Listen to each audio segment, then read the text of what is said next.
नमस्कार, आपण पाहत आहात पुणे लाईव्ह न्यूज। पाहुयात आज दिवसभरातील ठळक घडामोडी। कॅन्सरमुळे पतीची प्रकृती खालावली। पतीचे वाचणे अशक्य असल्याचे लक्षात येताच त्याच्या विरहाचे दुःख नको म्हणून पत्नीने टोकाचे पाऊल उचलले। आळंदी येथे ही मन हेलावणारी घटना घडली। पत्नीसह पतीचेही निधन झाले आणि एकाच सरणावर दोघांवर अंत्यसंस्कार करण्यात आले। गंगाधर चक्रवार आणि गंगानी चक्रवार अशी मयत दाम्पत्यांची नावे आहेत। चक्रवार कुटुंब हे मूळचे नांदेडमधील असून कामानिमित्त पुण्यात राहत होते।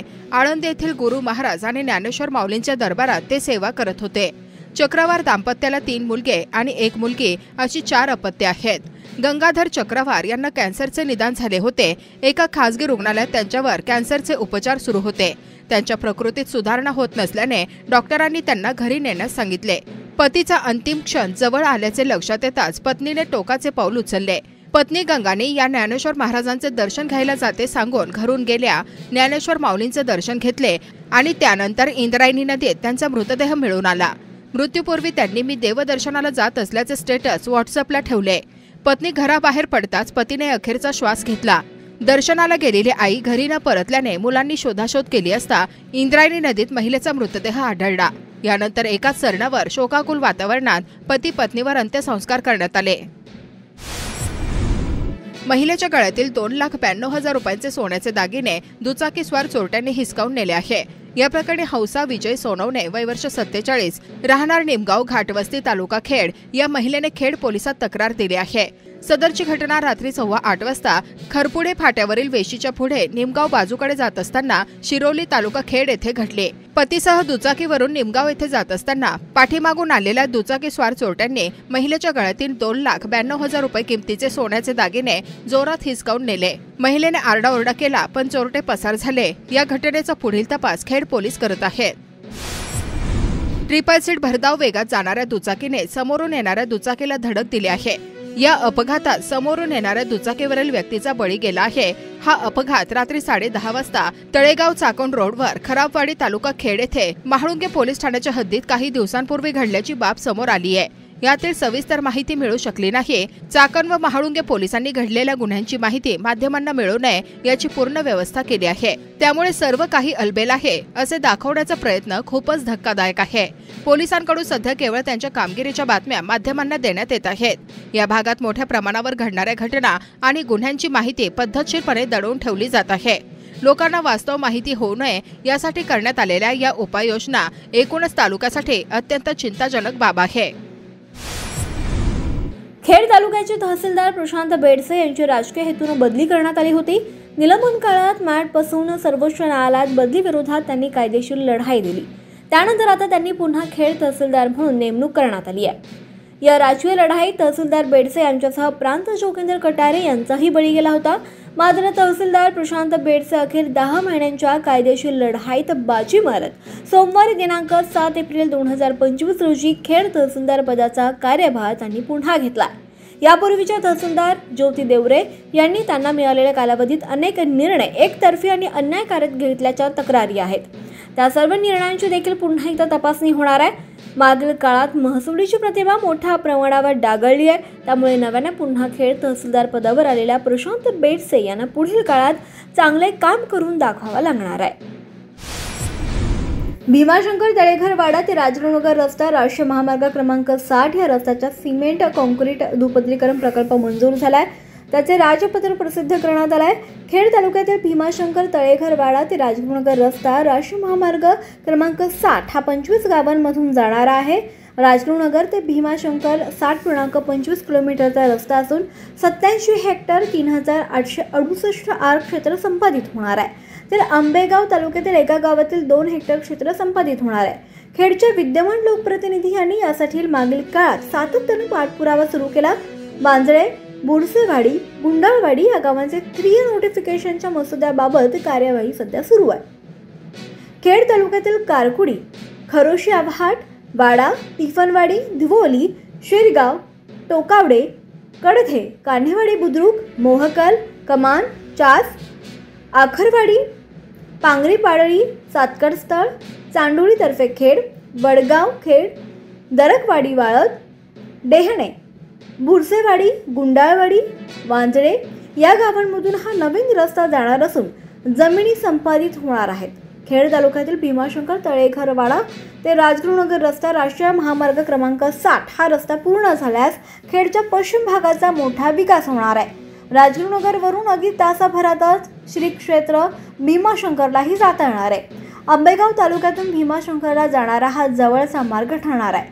खेड तालुक्याच्या पश्चिम भागात रोजगाराच्या संधी उपलब्ध होणार आहेत. या रस्त्याचे लवकरच संपादन प्रक्रिया सुरू होणार असल्याचं अधिकाऱ्यांनी सांगितलं. महामार्गावर ठिकठिकाणी अरुंद रस्त्याच्या तोंडावर केलेलं खोदकाम, कार्यालय, प्रशालांची शाळा सुटण्याची एकसारखी वेळ, खरेदीसाठी घराबाहेर पडलेले नागरिक आणि दुसरीकडे बेशिस्त वाहन चालक यामुळे चाकणमध्ये वाहतुकीची ठिकठिकाणी रोज मोठी कोंडी होतीये. त्यामुळे पुणे, नाशिक, तळेगाव ते शिक्रापूर या चारही रस्त्यांवर वाहनांच्या सुमारे 1 किलोमीटरपर्यंत रांगा लागतात. पुणे नाशिक महामार्ग आणि तळेगाव शिक्रापूर महामार्ग चाकणच्या तळेगाव चौकात एकत्र येतात आणि या चौकालगतच्या चारही रस्त्यांवर मोठ्या प्रमाणावर नागरी वस्ती आहे. त्याचप्रमाणे भोसरी, चाकण, तळवडे, मरकळ आदी औद्योगिक क्षेत्राकडे जाण्यासाठी या चौकांमधून जवळचा मार्ग जातो. त्यामुळे या चौकातून ये जा करणाऱ्या वाहनांची संख्या प्रचंड आहे. त्यातच चाकणमधील आंबेठाण चौक, तळेगाव चौक, मुटकेवाडी चौक, आळंदी फाटा, स्पायसर चौक, बर्गे वस्ती चौक, चिमणी आणि मोई फाटा या भागात हमखास वाहतूक कोंडीचा सामना करावा लागतो. तळेगाव शिक्रापूर रस्त्यावर देखील ठिकठिकाणी अशी स्थिती आहे.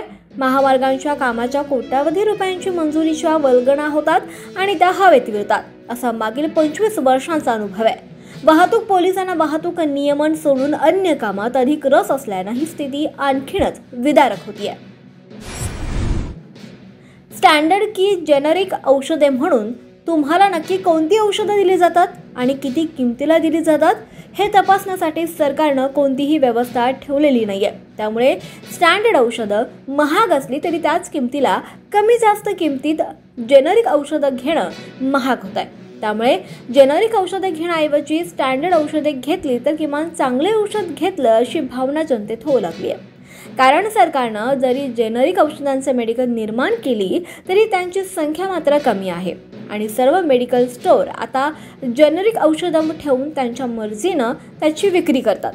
यात शासनाच्या कमी किमतीत औषधे या धोरणाला खेळ बसतोय.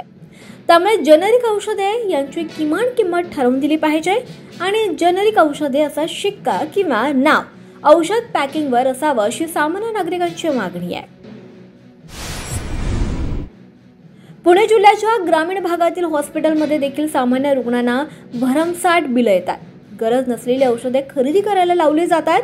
पैशांच्या अभावी रुग्णांवर उपचार करणे टाळलं जात आहे. अशा अनेक तक्रारी पुणे जिल्हा परिषदेचे मुख्य कार्यकारी अधिकारी गजानन पाटील यांना भाजपा जिल्हा अध्यक्ष शरद बुट्टे पाटील यांनी केला.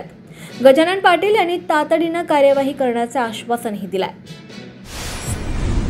जागतिक आरोग्य दिनानिमित्त राजगुरुनगर शहरांमध्ये राजगुरुनगर मेडिकल प्रॅक्टिशनर्स असोसिएशन तर्फे भव्य सायकल रॅली संपन्न झाली.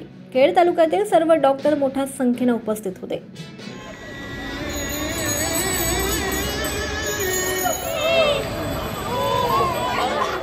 सात एप्रिल अर्थात जागतिक आरोग्य दिन.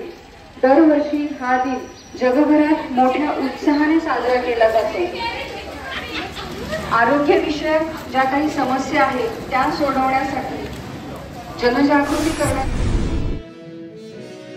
चाकण येथील चक्रेश्वर मंदिर देवस्थान हे शासन क वर्ग दर्जा प्राप्त असून या परिसरात स्मशानभूमी आणि 10वा विधीपत्रा शेडचा पत्रा गेले अनेक वर्ष गंजलेल्या परिस्थितीत होता. याकडे नागरिकांनी लक्ष वेधून नगर परिषदेस काम करण्याची विनंती केली आणि त्यानुसार नूतन मुख्याधिकारी अंकुश जाधव यांनी तातडीनं पत्रे बदलण्याचं काम आणि इमारतीस रंगरंगोटी करण्यास सांगितलं आहे.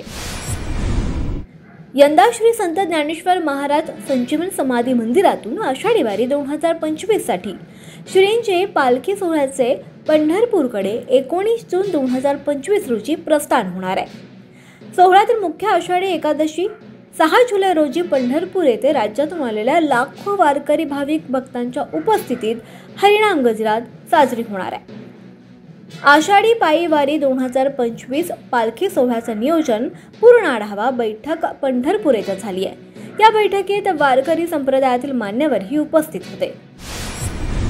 काळूस गावाची यात्रा मोठ्या उत्साहात सुरू झाली आहे। बैलगाडा शर्यतीमध्ये 200 बैलगाडे सहभागी झाले होते।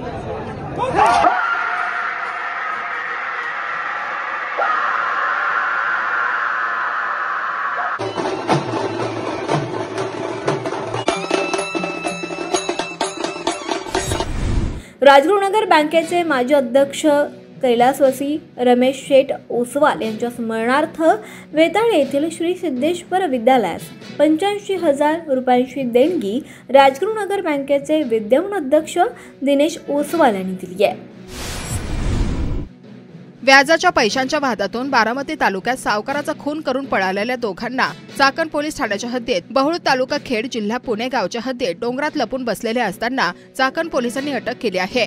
रोहित गाडेकर वय वर्ष 27 राहणार मासाळ वस्ती सोरटेवाडी तालुका बारामती असे शनिवारी 5 एप्रिल 2025 रोजी रात्री बारामती तालुक्यात खून झालेल्या तरुणाचं नाव आहे।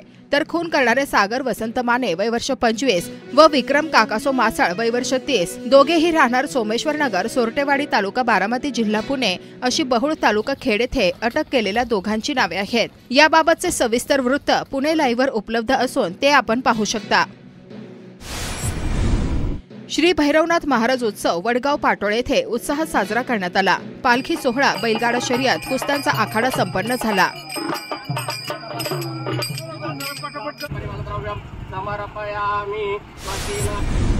चिंबळे मोशी भागात पवित्र इंद्रायणी नदी अशी विषवाहिनी होत असल्याचे चित्र पाहावयास मिळत आहे।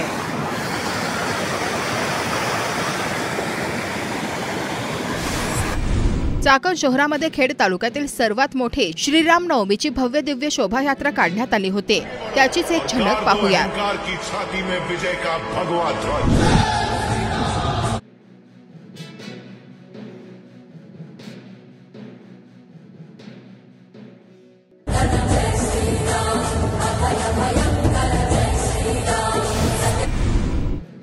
शेलू येथील सखुबाई सीताराम पडवळ वय वर्ष 95 यांच्या निधनानंतर रक्षा विसर्जन नदीपात्रात न करता पर्यावरण संवर्धनासाठी शेतात रक्षा टाकून वृक्षारोपण करण्यात आले। आळंदी नगर परिषदेकडून अवेळी, असमान आणि अनियमित पाणी पुरवठा केला जातो। पाणीपट्टी भरूनही पिण्याचे पाणी नियमित येत नाही। दैनंदिन पाणी पुरवठा व्हावा यासाठी नगर परिषदेच्या प्रशासनाच्या विरोधात नागरिकांनी नगर परिषदेच्या कार्यालयासमोर ठिय्या आंदोलन केले। खेड तालुक्याच्या पूर्व भागातील दुष्काळग्रस्त भागातील गुळाणी गावातील पाझर तलावातील गाळ काढण्याच्या कामाला आता बाजार समितीचे सभापती विजयसिंह शिंदे पाटील यांच्या हस्ते शुभारंभ करण्यात आला। नमस्कार। आज आपण खऱ्या अर्थानं गुळाणी गावचा जो पाझर तलाव आहे आणि त्या पाझर तलावातला गाळ काढण्याच्या निमित्तानं प्रधानमंत्री कृषी सिंचन योजना पाणलोट विकास जो शासनाचा प्रकल्प आहे आणि हा महत्त्वाकांक्षी प्रकल्प खऱ्या अर्थानं खेड तालुक्याच्या पूर्व भागातील जे 11 गाव आहेत, जी तहानलेली गाव आहेत, वापगाव, जवळके, बुद्रुक, चिजबाईवाडी, गुळाणी, वाकळवाडी, वरुडे, चौदरवाडी, गाडकवाडी, कनेसर, गोसाशीपूर ह्या 11 गावांसाठी शासनानं जो पायलट प्रोजेक्ट त्या ठिकाणी केला आहे, तो पायलट प्रोजेक्ट असा आहे की खऱ्या अर्थाने याच्यामध्ये तालुका कृषी विभाग असेल, जलसंधारण विभाग असेल, वन विभाग असेल, हे सगळ्या गावचे सरपंच ह्या सगळ्यांना एकत्रित करून सामाजिक सगळ्या संस्था, मग आमचं कृषी विकास ग्रामीण विकास प्रशिक्षण संस्था असेल किंवा ह्या सगळ्यांचं एकत्रित करून गावचे सरपंच ह्या सगळ्यांची एक टीम तयार करून पाणलोट क्षेत्रामध्ये या वरच्या परिसरामध्ये जे धोरण आहे किंबहुना जो दुष्काळ आहे हा दुष्काळ कमी करण्याच्या संदर्भामध्ये शासन स्तरावरती देखील एक भूमिका त्या ठिकाणी घेतलेली गेलेली आहे आणि त्या भूमिकेतनं शासनाने जवळपास या प्रोजेक्टसाठी वाणीसाहेब आपल्याला 15 कोटी रुपये त्या ठिकाणी दिलेले आहेत आणि वेगवेगळ्या माध्यमातून हा सगळा 15 कोटीचा निधी खर्च करून या भागातले सिंचन क्षेत्र साधारणपणे 10,000 हेक्टर हा सगळा परिसर आहे। त्यातल्या 5,000 हेक्टरला आपल्याला ओलिताखाली किंबहुना कायमस्वरूपी काय करता येईल ह्या संदर्भाने शासनाचे काही धोरण आहे आणि मग त्याच्यामध्ये सिमेंट नाला बंधारापासून तर शेतकऱ्यांच्या आमच्या महिला बचत गटांपासून तर शेतकऱ्यांना स्प्रिंकलर पासून हे वेगवेगळे जे घटक आहेत हा सगळा प्रोजेक्ट खऱ्या अर्थानं आपलं प्रधानमंत्री कृषी सिंचन योजना पाणलोट विकास घटक कार्यक्रम 2 अंतर्गत त्या ठिकाणी चालू आहे। आज आपण गुळाणीच्या परिसरामध्ये इथं माझ्याबरोबर आमचे सरपंच संतोषराव गारडी आहेत, सरपंच वैभवराव गावडे आहेत, आमचे अण्णा आहेत, गुळाणी गावचे ग्रामस्थ आहेत, आमचे वाणी साहेब आहेत, आमचे पाणलोट क्षेत्राचे जलसंधारणचे जिल्ह्याचे प्रमुख आहेत, त्याचबरोबर स्वामी कालेकरजी आहेत, या सगळ्या महिला भगिनी आहेत आणि गावातील ग्रामस्थ आहेत। आता हा सगळा गाळ या इथला सगळा गाळ काढण्याचं काम आपली कृषी विकास संस्था आणि कालेकर साहेब आपण सगळी मंडळी ग्रामस्थ लोकसभागातनं त्या ठिकाणी करणार आहे. आणि शेवटी खेड तालुक्यातला हा जो पूर्व भाग आहे त्या पूर्व भागाला तहानलेला भाग आहे.